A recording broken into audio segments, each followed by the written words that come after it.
We are at Ace's Car Wash at 1342 Franklin Avenue. The project itself is basically an anti-gun violence message in itself. We're starting with a gun buyback program that is offering money cash for guns with no names, no questions asked. And in support of it, we're creating an environment at Ace's Car Wash. It's being converted into a support environment for the gun buyback that's happening on October 25th and a recording studio for the month of November. So during November, people can come here and make recordings for free. For free, working with some of the heroes that have been a part of their lives since they've grown up. It is a car wash, and now it's a recording studio. Tell me about this place. Oh man, that's great. I'm really excited about the whole project. I mean, when they first presented it to me, I loved the whole idea. I mean, they first approached me and they were like, how would I feel about them using my building as a gun buyback environment? They want to use this as the perfect place. You know, it's in the middle of an area where there's a lot of crime, a lot of violence. October 25th comes, and what's going to happen? At 1200 Franklin Avenue at the First Pilgrims Baptist Church will be a gun buyback, $100,000 to buy guns from anonymous participants. And let's see, it's $75 for a handgun, $150 for a rifle, and $250 for an assault weapon. And all of the guns have to be working guns, and the guns are also destroyed after they're purchased, so they will not be reused again. We're working with the Greater New Orleans Jefferson Parish Gun Buyback Committee, and they are working with the NOPD. This is the project by Kirsha Kaechele and her partner David Walsh at the Museum of Old and New Art.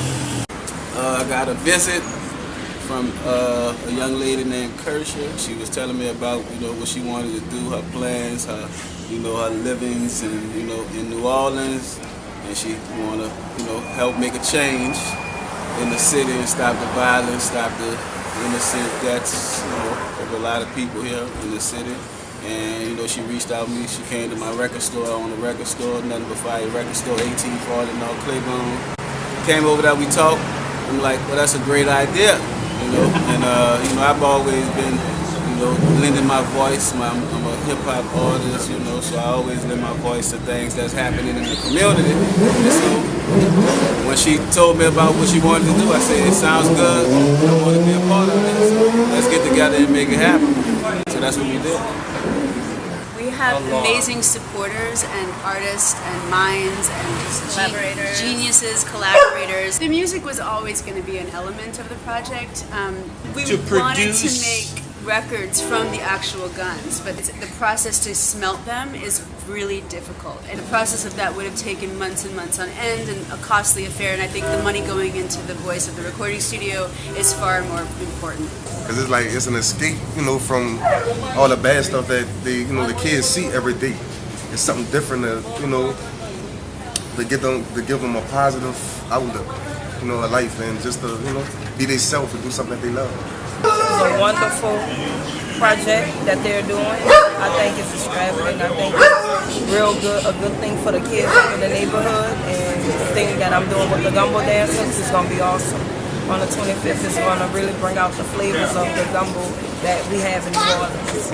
Especially where it's at right here in the central area like this, and how he's opening the doors to his car wash, to basically kids who really have talent and who have a dream to try to make it out. This program is going to give them a chance to get in there and hear themselves. And finally, when they pressed play and I heard my voice, it was just like I felt like I was somebody. I felt like I was more, and it was just the greatest feeling in the world to hear my voice.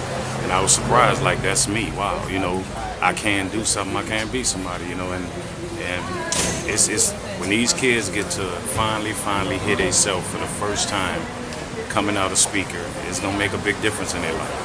A lot of young kids don't have the access and the money to get in the studio, and they have dreams. And when I was able to get in the studio, I spent less on the corner doing the wrong things and more in the studio. Once I heard myself once through speakers, it was like, I started feeling like I will make it past 21.